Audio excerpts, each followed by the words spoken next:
pointed out this article. It might have been Matt. Matt, was it you? Yeah, it Uh, was me. I offered to look at it. I'm going to start with a disclaimer that this is the actual paper itself is 8 pages long, but there's a huge amount of supplementing material. It was a difficult paper for me to digest carefully, so I did not attempt to digest it carefully. I'm going to do a very cursory review of the paper, and I apologize to people who worked on it so hard that I'm just going to give it a very short cursory review. This came out of the Allen Institute. The way I view it, it's really a paper that's documenting a huge amount of anatomical connections in the cortex, including the cortex and the thalamus.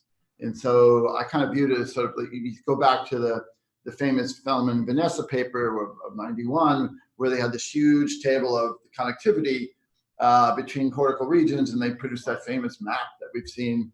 This is sort of a modern update to that, and it's using new techniques, very highly automated techniques that the Allen Institute has pioneered, using genetic mouse lines to make it get a high throughput data and better data. But in the end, mostly what they're reporting on here is the data, and it's quite complex. So I'm actually not going to go through much of it. I'm just going to point out the kind of things they do. I do want to point out a couple things here in the very beginning, sort of I guess this is still the overview or introduction. Sort of basic thoughts, that I kind of felt a little bit aged.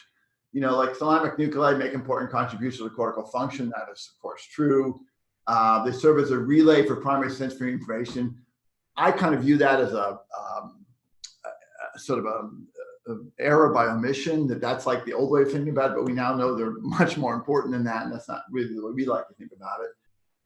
These projections through the thalamus.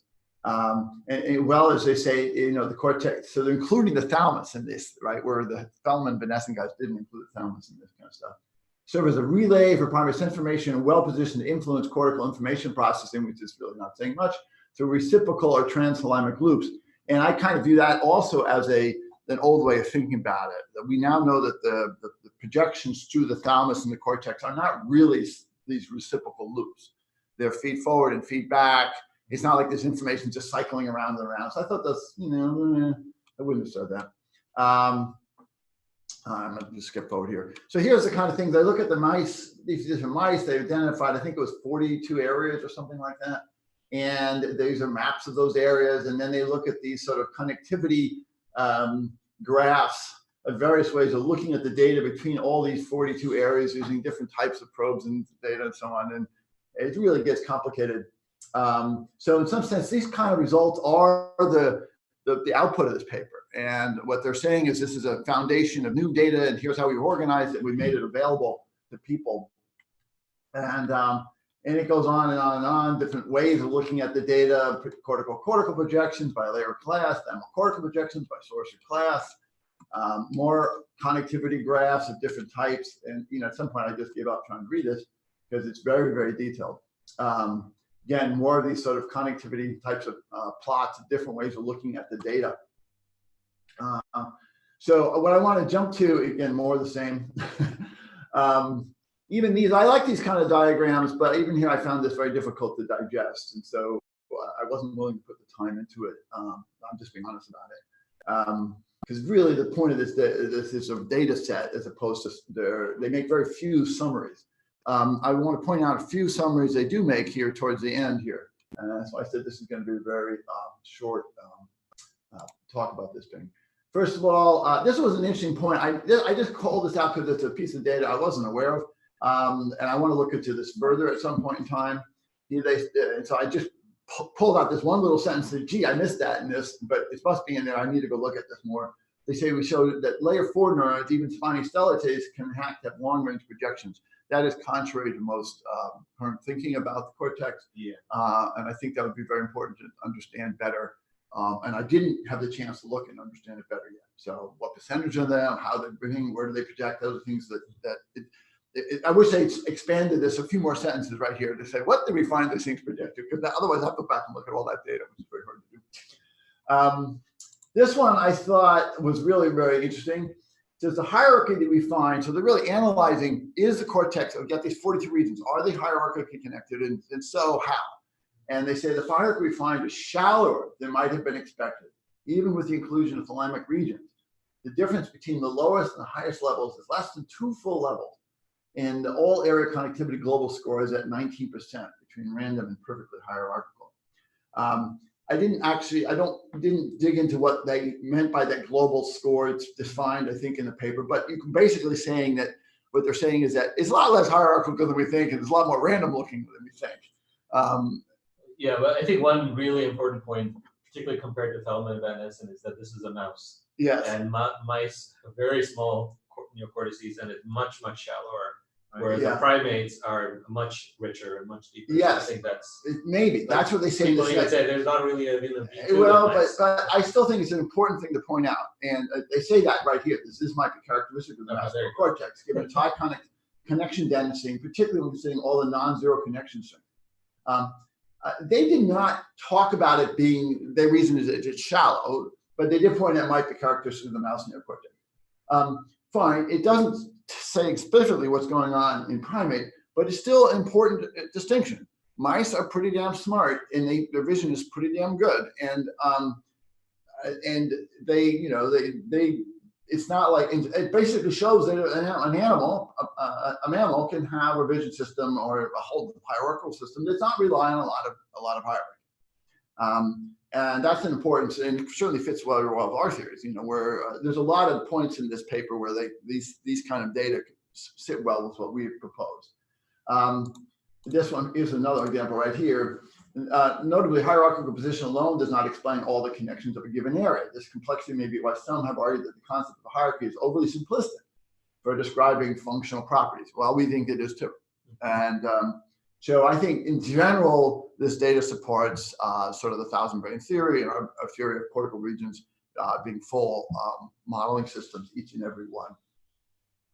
But really the summary, this paper really is again, it's not about reaching conclusions like this. The bulk of the paper is all about presenting the data and making it available to other researchers and how they collected it. And that way it's very useful, but it's also difficult to digest in a simplistic form, in a theoretical form like we like to do. So at this point, I didn't go through all of that. But it's there, and it's a useful contribution in the same way that the original Thelma and Van Essen paper had pages and pages and pages of anatomical data, which is useful, but you can't really absorb it simply. That's what I'm going to say about this paper. So they're basically talking about the connectome and not talking about coactivations or anything temporal at all. This is just it's just anatomical connections.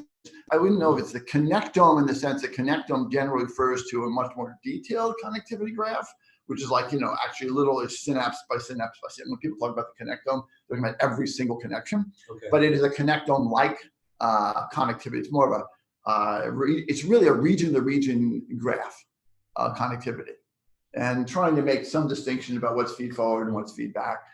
But they're also including the thermocortical connections in them, which was not included at all in the original Thelma and Van Essen research. Yeah.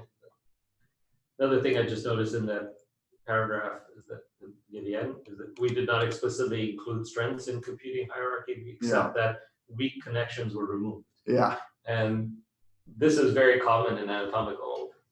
And does this mean that all the active dendrite connections are removed, or that's the majority of connections? Well, I think that's a good question. I don't know what you mean by weak there. I'd have to go back and look at the. Usually look at the EPSD. Or it could be, but it could also be just weak in terms of numerical connections. I'm not sure what they meant by that. Oh, it could be numerical. Oh yeah, they're just looking at the number of. So this is not parallel tracing. No, I guess it's not. So I guess it'd be then. Because the most recent update to the cortical hierarchy on the macaque side, right, was the big Kennedy lab paper Markov et al. Update, which was pretty extensive, and they also ignored the thalamus. And they fully ignore the thalamus. And so my questions were mostly how does this whole picture of the hierarchy change when you add the thalamus? I was thinking of listening to the podcast I think you did where you talked about that. Yeah, I still feel out of the loop when it comes to thalamus. Yeah, I would almost recommend watching Murray Sherman's lecture. He gave a lecture at Berkeley last year, I think. Yeah. Really Could great you summary. send that? I'll link? send that. Yeah. That would be great. I have a blog post on it which summarizes it briefly. Right. And I can also show some figures now if you want. But Yeah. That would be great. from his presentation. But his talk is about 2 hours, 2 1-hour talks, and it's really good. Okay. So he's really, we've talked about his work here a lot. He's the first people, he and Ray Gillard, when Ray was still alive, were the two people who really sort of articulated a cohesive sort of understanding about what the anatomy through the thalamus should be considered. And it's not what most people think of it. Yeah. But good evidence that they're right. It's sort of like, that's why I brought up the issue here, like these loops. Yeah, that's what people think, but they're not loops. And Sherman will tell you why they're not loops and how they're, you want to project that on if you want to. Sure. It is. And do they mention at all in that mouse study at all the relationship to macaque or human? I don't recall that being in here. Again, I'm being real honest. I didn't read the whole paper. Yeah, no, I understand. I was very interested really on this. To get even just to understand those figures was hard for me. This would take a lot of time. There's different levels of detail we can go. Here's the original.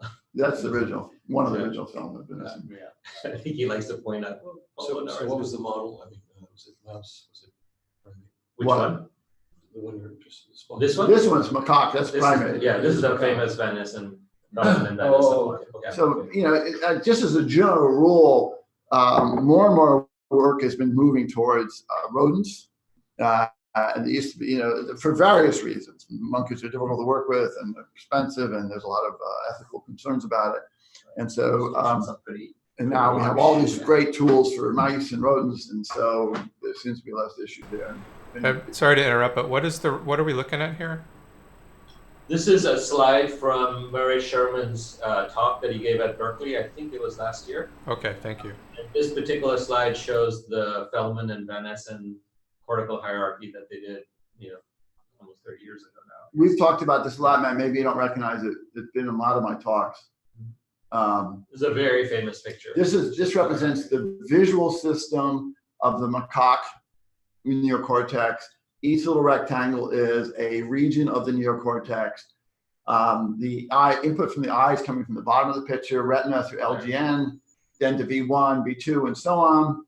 And the lines, the blue lines on this represent bundles of mostly bidirectional massive bundles of nerve fibers going between the regions. And so they show this as sort of a hierarchy. They have ways of saying, oh, V3 and VP are at the same level or something like that. But in reality, if you follow these lines, you see that that's a largely artificial distinction, and that regions are projecting all over the place. Sideways, up and down, it's skipping levels, it's all over. I think even in the abstract, they say 40% of all possible connections that could exist do exist. And it's much more than that now, because that was back in 1991, and they didn't really have good methods for detecting all these things. And the way they define this projection is that inputs come into layer 4, goes to layer 2, 3, and then to the next layer 4. Yeah, that's how they define the feed forward always being supergranular and feedback always being infragranular, which has been updated by Markov. Yeah. So this is kind of the classic view, and then they completely ignore the thalamus in this picture. And I don't know what the best. This is kind of the most generic version of the Murray Sherman hierarchy. I've seen simpler pictures of this, but we can use this. There are some simpler. There are tons of. In his book, maybe. In his book, in his book, he has a really simple. Yeah. I have that somewhere. You go back to the one you were just showing. You just tell people how not to get confused by it. Books to be confused. Yeah, that's a nice way of putting it. Well, I mean, I do have the simple one actually. Okay. Bring that one up. Let's see if I find it quickly. When you just show us the pictures of neurons, which really isn't that important to what they're trying to convey here.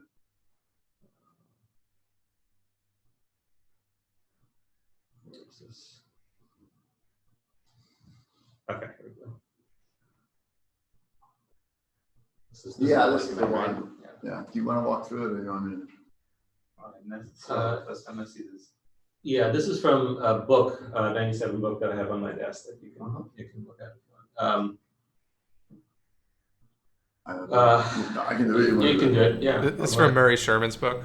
Yeah. From Mary Sherman's book, So yeah. let me show you what this is. So traditionally, the way people think about it is input comes from some sensory thing, goes through this first order thalamic relay. So audition, that's LGN, and audition, it's the medial nucleus. And then it projects to the first region of the cortex. And in the Feldman-Benessen diagram we just saw before, they show, oh, that region projects to this region, projects to this region, projects to this region, projects to this region. There's also feedback, so there's feed forward and feedback.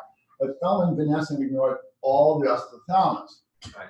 But it turns out that this LGN first order thalamic thing is really just one of many thalamic relay centers that are all serving a similar purpose.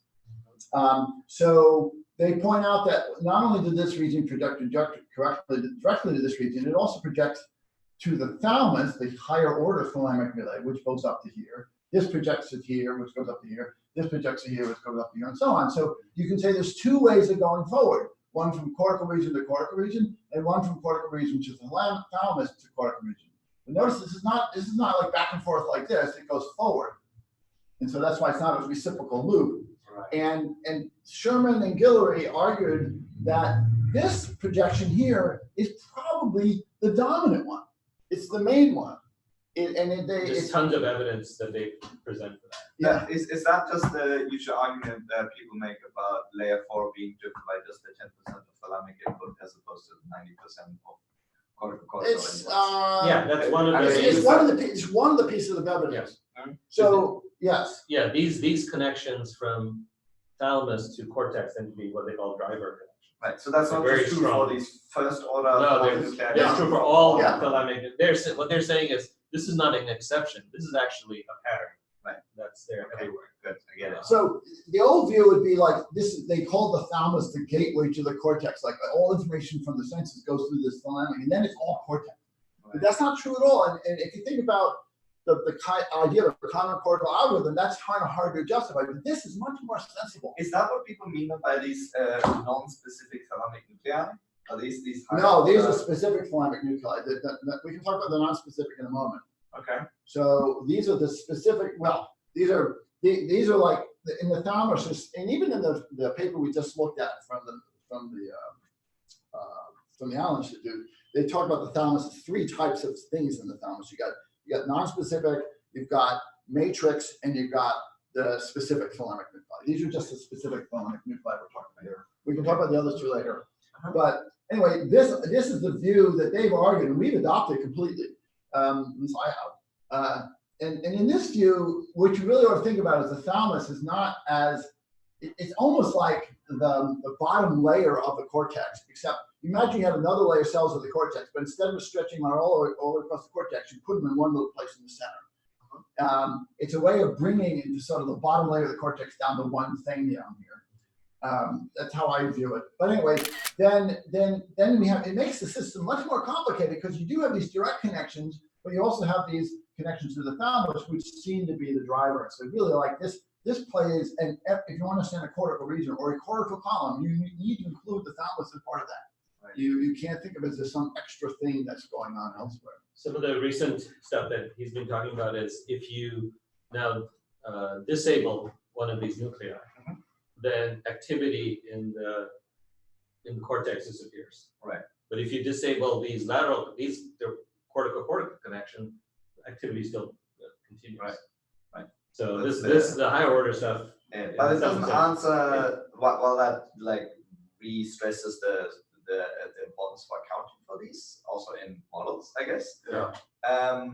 It does not explain, what kind of information is actually throwing through these thalamic. This is an anatomical argument in physiology. Yeah. There's one more really couple important points. One is not shown here, but one is shown here. Is that the traditional view is that you have B1 projects to, go through several cortical regions, and then there's a motor cortex which then projects to motor areas, right? So this is controlling motor function.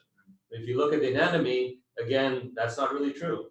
So if you look at each of these regions, this axon that goes to the next higher order thalamic nucleus also splits off and goes to subcortical motor areas.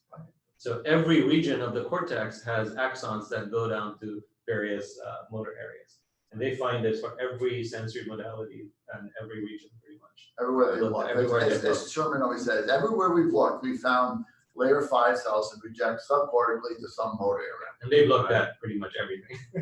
Right. So the idea is that every section of the cortex is a sensory, is an input, output, or sensory motor. It's not necessarily sensory, but it's a input motor system, and that the distinction between motor cortex and non-motor cortex is like the strength of the sort of the original vision, right, of the first order thalamus projecting to a specific area of cortex. That specificity still holds true for all these higher order thalamic strength in terms of the type of, in the sense that each of those projects to one sub area of cortex and one sub area only. Not quite. That's one way of looking at it, but it's worse than that. It turns out that if this is V1 and V2 and V4, for example, right, that these neurons here that project to layer 4 here, some of them project to here and some of them project to here as well. So some crossover. It's you can think of it as level skipping.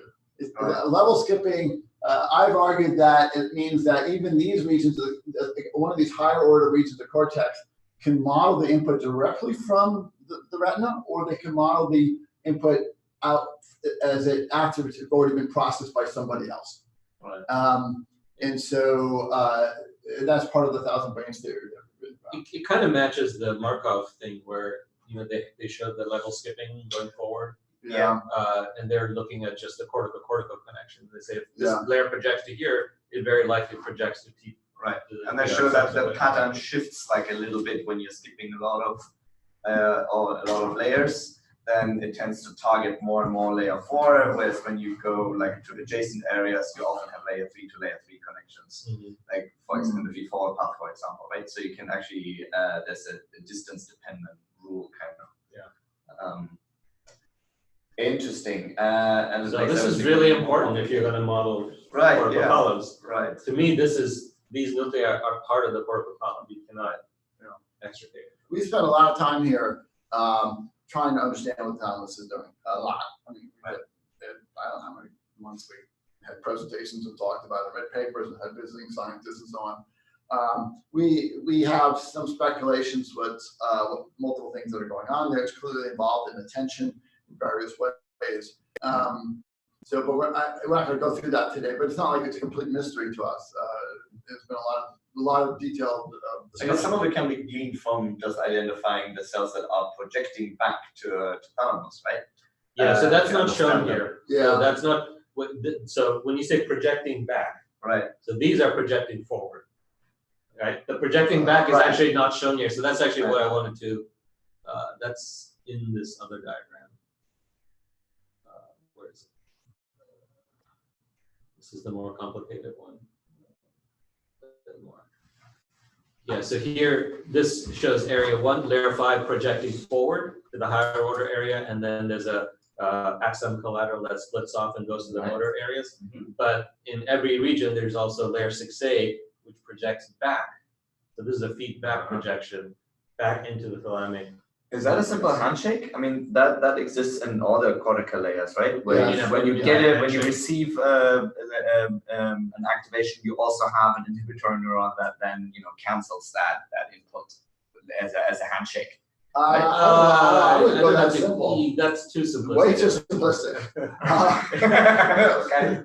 Okay. These are very particular neurons and connections here. Right. There's a lot that's known about the details.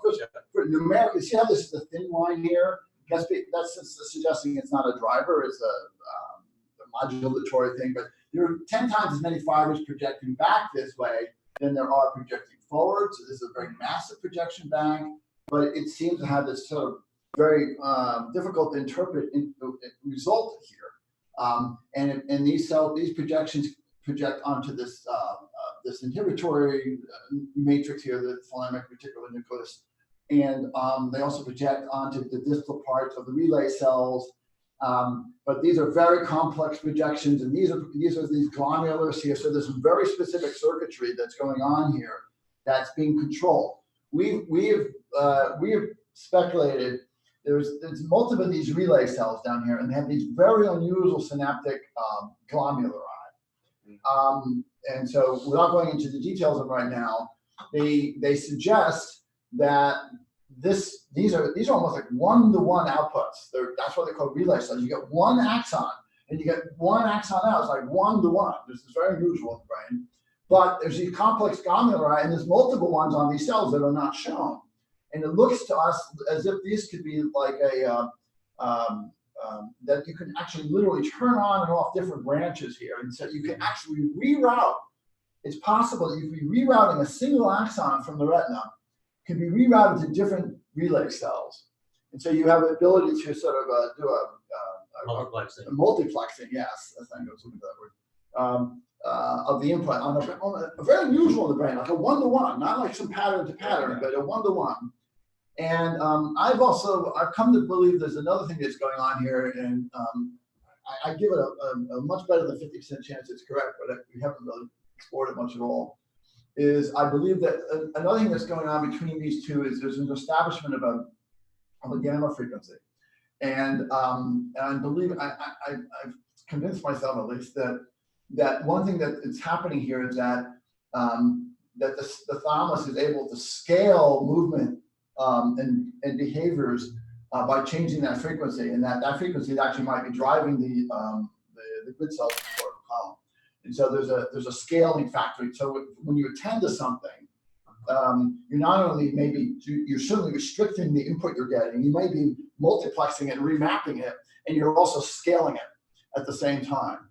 And the reason you want to do that in a centralized thing like the thalamus is that you want to basically, you got this large distributed cortex, and there's really aren't long. It's not really connected together this way very well. But down here, the thalamic reticular nucleus, which establishes this large part of establishing that gamma frequency, is now all co-located. And so what you can do is you can establish a sort of an attentional system and a scaling system localized in the thalamus that then pertains to all cortical regions. And that's also where the matrix cells come into play, and the non-specific thalamic cells. So it's a very complex system, and we have some ideas of what it's doing, but it's very speculative at this moment. So in the first paper you reviewed, you kind of objected to how they talked about recurrence or reciprocal connections. Could they have been talking about this? Or they could have. What my understanding, those exact words they used in that paper were words that appeared many decades ago. Specifically, I have right here, this reciprocal loops, right? And I talked to scientists decades ago about this, and what they thought was at that time, they didn't realize there was this sort of, the way this was, they just said, oh, look, this cell projects to the thalamus, and then the thalamus projects back. And so they just sort of hand-wavy said there's these loops. They didn't understand there's these different nuclei, and that there's really a feed-forward pattern to it.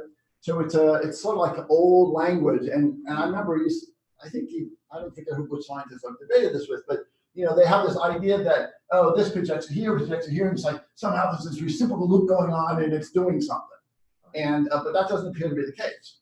This data suggests it's not like that at all. So when they say transthalamic, what are they actually trying to say?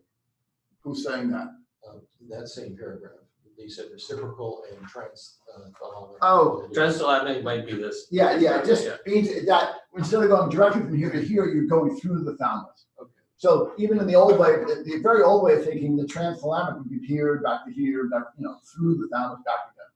So there's this direct cortical, and there's cortical thalamic cortical, and those are the two basic feed-forward pathways. I'm a little bit puzzled by you using the word gamma for describing like infragranular layer activity, which tends to be much lower than supragranular gamma? I didn't make this distinction between upper and lower layers in the cortex. No, but I mean like these cells that are implicated here, right? No, They're these cells are not, these are not the cells that would establish the gamma frequency. Ah, okay, right. Okay, Like, because for me this So matrix cells, for example, right. We can take those offline, but a long time ago, I speculated they have a role in temporal speed of recall, and I can explain why. Is this He has a diagram of matrix cells that project basically to layer 1. Yeah, they basically project broadly over a large area cortex to layer 1, in which they can affect layer 5 cells and anybody else they might connect to up there. So it's difficult to say what particular layers they're impacting, but certainly it could be layer 5, it could be upper layers. But it's this broad connection. So you have very few cells that project broadly across a particular modality. So the matrix cells in vision would cross V1 and V2 broadly, maybe V4, but not auditory or something like that. So you could, in theory, you're establishing a control over the entire visual system, or the entire auditory system, or the entire tactile system.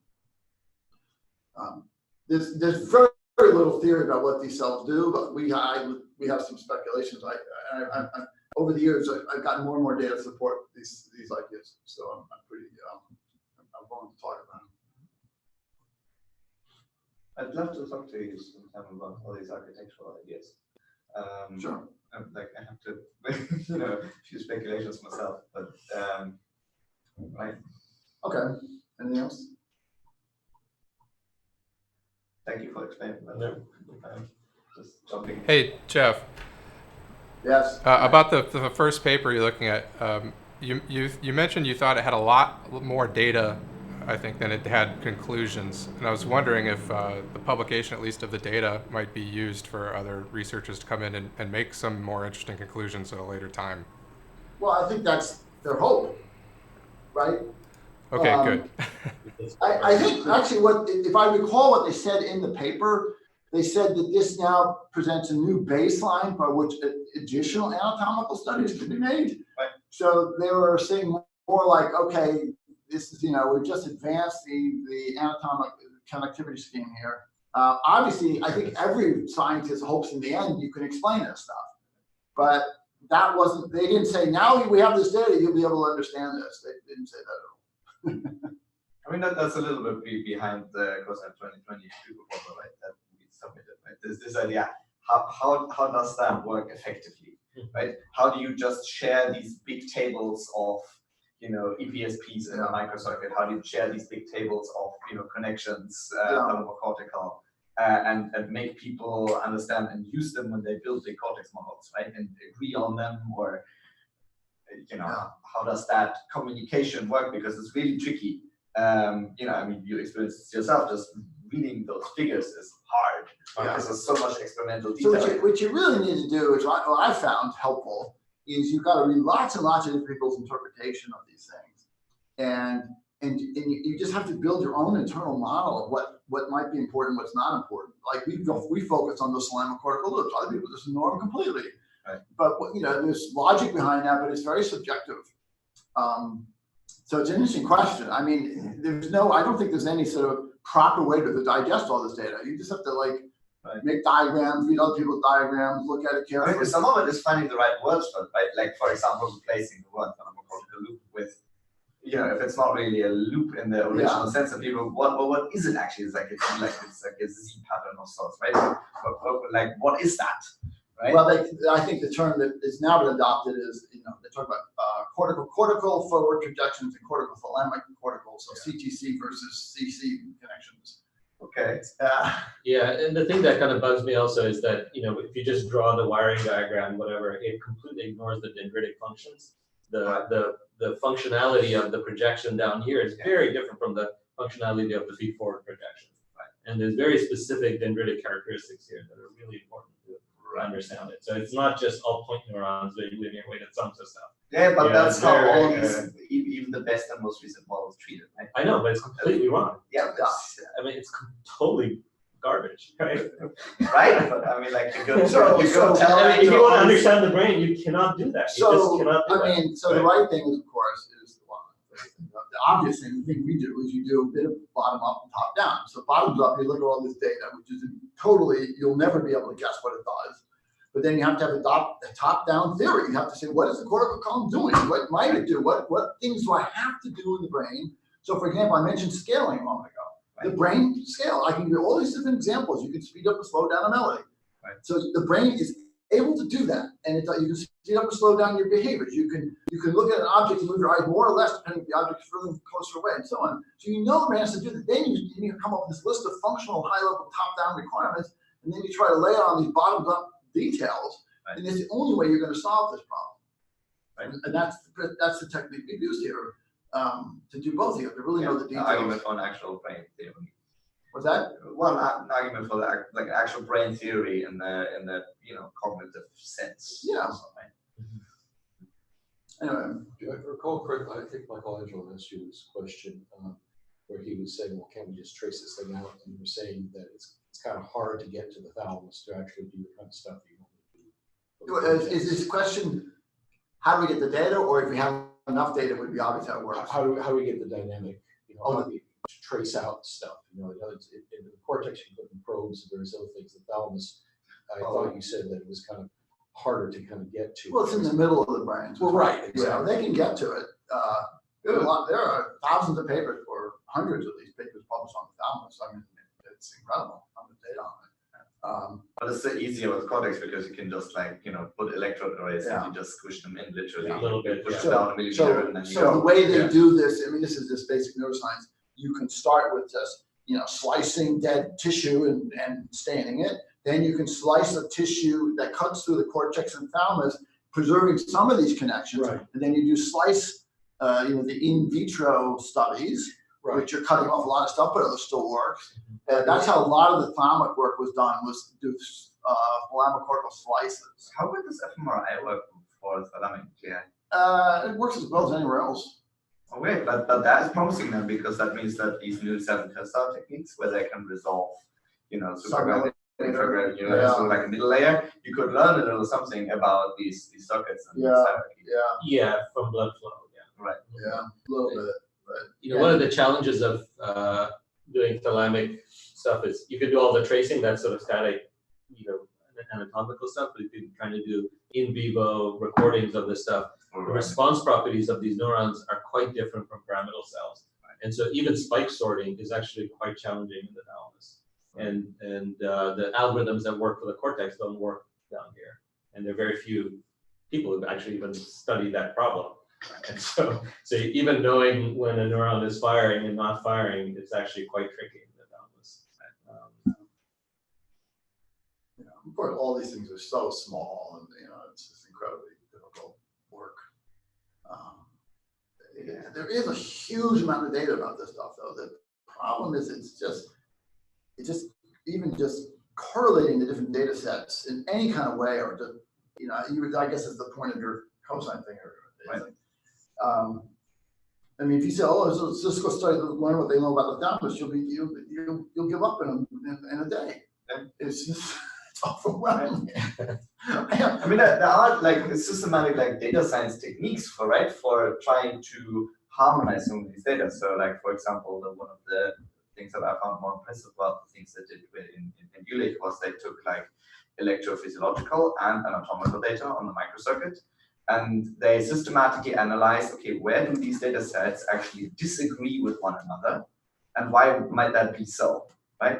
So showing that electrophysiologically there's a strong connection, but anatomically we don't see it, or the other way around. Yeah. And then, okay, what are we missing here? Why don't these maps, agree?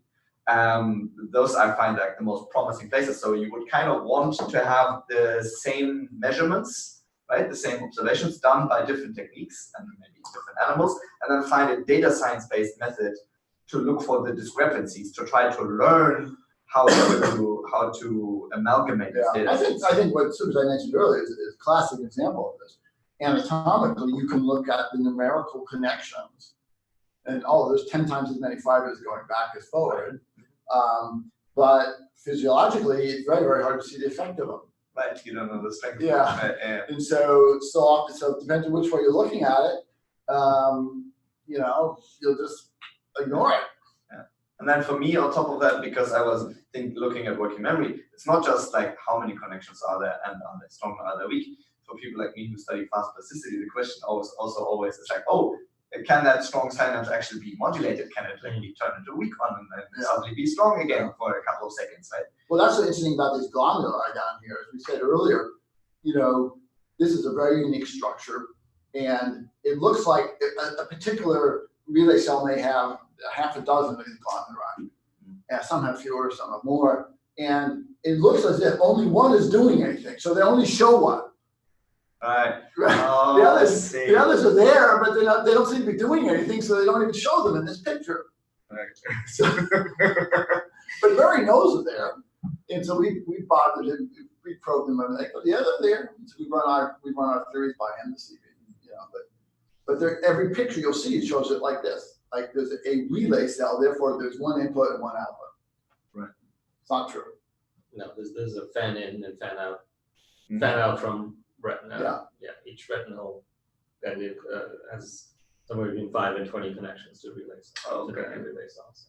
But only one seems to be doing anything at any point in time. So is the thalamus deep enough? Which would happen in a multiplex. Yeah, that's exactly what the multiplexer does. But that's very unusual in the cortex. There's nowhere else. These are not patterns you're recognizing. These are one-on-one Cries out for a functional explanation. Yeah, exactly. What is, because it seems like a powerful mechanism. Yeah. What does it do? Well, it looks as if it would be a multiplexer. It would look like you would be able to turn one on and turn the other one off, and therefore you can route the signal someplace else. This was the cosine thing that we had earlier this year. Oh yeah, we did a whole All right. I talked to you about it for a long time. Yeah. So is the thalamus so deep that you can't use optogenetic techniques? No, you can't use optogenetic techniques. Yeah. The optogenetic techniques barely even work through all the layers of the cortex. The only way you can get beyond the first two layers of the cortex, like 2 millimeters, is to go from the side. And then you have to do weird things with prisms where refractors. I was visiting the National Center for Biological Sciences in Bangalore, where they're like doing quite advanced work. It's like the elite biotech university. So they have no optogenetic techniques all these for prisms with trying to. infrared? I wouldn't say there's none. Multiple Someone might have struck. Again, you can stick these. You can stick a probe into the brain that projects sideways. Right. And so, have they done that with the thalamus? I don't know. But generally, historically, there has been no optogenetic techniques in the thalamus. I wouldn't say no one's done it. I don't know. Because infrared can sometimes, depending on frequency, can go as deep as a centimeter. Yeah, it's not so easy. Okay. You're looking through all this other material and. Right. It's just very hard, and you have to come up. Another problem is optogenetic techniques require that the neurons express genetically the photo sensitive the gates and so on, but they have mouse lines that do that for the cortex. I don't think they have mouse lines that do that for the cells in the thalamus. So you have to develop a whole other series of mouse lines where the thalamic cells are optically active.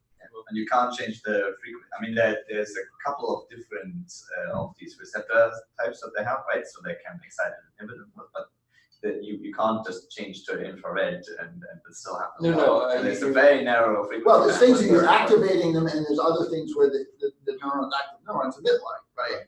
So, right. Okay. Right. So there's it goes both ways. I assume you were talking about just reading out what your cells are active. I was going both directions actually, because I mean I know you have to develop a different material to actually go with the infrared, but I'm just thinking they haven't been motivated because. Well, most people haven't motivated to look at the thalamus. It's very difficult. Right. So most of the optogenetic techniques have been looking at the cortex. And it's easier with visible light to do that. It's easier. It's just also that it takes this huge infrastructure. It's easier to do because it's on the surface. It's easy to do because I don't know about visible light. I don't think that's the issue. It's really just it's on the surface, and also all the mouse lines have been generated to do that. They haven't generated the mouse line. It's very complex, expensive work. Right. People don't really get much credit for it. So to gel, mouse lines where you're actually other parts of the brain like the thalamus are being. I don't even know how they do that. I don't know how they create these Cree lines that specific cells do various things. They typically identify subsets of specific markers that then target how they engineer. How they do this, I don't know, it's really complex. Yeah. They have to Pretty find, basic they stuff. have to find Basic genetic stuff. markers that are in these particular cells and only, only affect those cells. The science of an experimental lab, Kevin, if you don't know, it's incredibly difficult. It is incredibly hard. I would have done, if I had to do that, I would have done me crazy. It's really, it takes. Oh, it's the debugging cycle is like The months. people who do this work are superhuman in my mind. Yeah. I mean, what I see is the optogenic actuators are actually variations of Dobson. And, we have lots of examples of those in the visible frequency. We have a lot fewer of them in the infrared because there's only some species that can see the infrared. I don't think the infrared, I don't think that issue is the issue. Well, you have to have proteins that are somehow compatible. I mean, No, but I'm saying, I don't know if going to infrared really addresses any of the issues that it's not clear to me. Why well, that- it's just that it has a deeper optical depth. Yeah, I know they've looked at different frequencies. They've looked at Yeah, but my point is, I Moonlight, think red to light, get to the pulses. thalamus, that's the bigger problem, is you don't have mouse lines that express. Right. It's a chicken and egg thing, but. And then you can stick in probes that go down there that can look at the cells, Whatever happened to this idea of clarity of trying to clear up the brain? Oh, right? the translucent brains or the. Yeah, exactly. Well, They do that. that's an after death thing though. No, they have it for, Zebrafish you can see. yeah, they have, there's some mouse things like that too. Yeah, but they have to clear out, when they prepare the mouse brain, they have to clear out all the lipids. There's something in it that they're trying to do this with live brains. I forget.